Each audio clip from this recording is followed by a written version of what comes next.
Yeah, it still looks like we're going to be heating up into the 90s widespread across our area starting on Monday. Yesterday we did hit 90 in Troutdale, we did in Salem. Portland stopped at 89.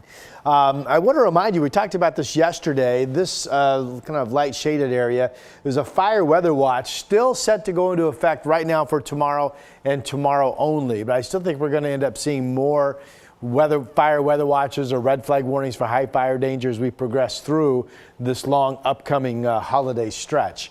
But for tomorrow, this includes parts of the Mount Hood National Forest, the Dalles, Hermiston, Pendleton, up into central Washington. One thing tomorrow, temperatures in this area are generally going to be in the mid-90s. We're going to have some breezy to gusty west and northwest winds. And starting tomorrow, the relative humidity factor gets lower. It drops as the overall batch of air gets drier. And of course, that also increases fire danger, if you will. And then we have the heat advisory. We talked about this yesterday as well. That begins today. This is for the Medford area down into California. Medford expected to eventually get up to some 100-degree temperatures over the weekend. So we'll keep an eye on all of that. Meanwhile, July 4th weekend, one of the most popular weekends for folks to be at the coast. So here we go with that update. I've lowered temperatures a little bit. Still some early clouds and fog today, tomorrow, and potentially Sunday, but Monday and Tuesday will be perfectly clear. 63 to 70 tomorrow, 65 to 73 Sunday. That's kind of typical, nice, pleasant beach weather. And then 75. Eventually, I think there will be some 80-degree temperatures, if not Monday, certainly on Tuesday at the coast. Out there today, this will be day 2 of no storm threat in our state. So you folks out in Eastern Oregon, more dry, mostly sunny weather.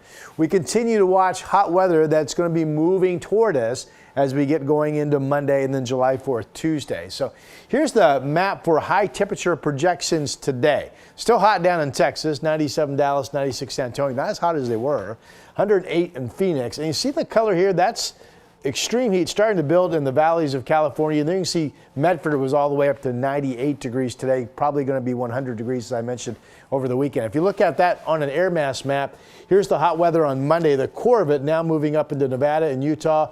And the orange color starting to move up into our area with the yellow. There's July 4th and there's Wednesday. It doesn't look overly impressive perhaps on this map, but that is hot enough air for us to have that 90-degree temperature forecast Monday through Thursday of next week right now. Beautiful clear sky morning from the Wells Fargo building. Current temperatures 58 in Astoria, 60 in Salem, 57 over in Bend, 50 in Baker City. At the beach today, we are seeing some early clouds and fog. Temperatures primarily will be up into the 60s this afternoon.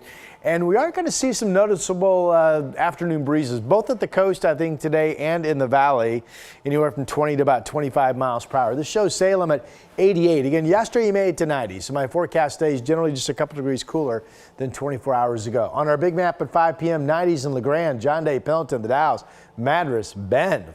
80s, generally speaking, from Portland down into Eugene.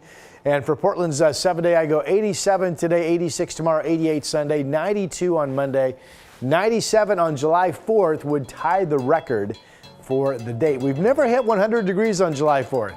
And of course, we don't need to. We'll be back on a Friday morning in just a moment.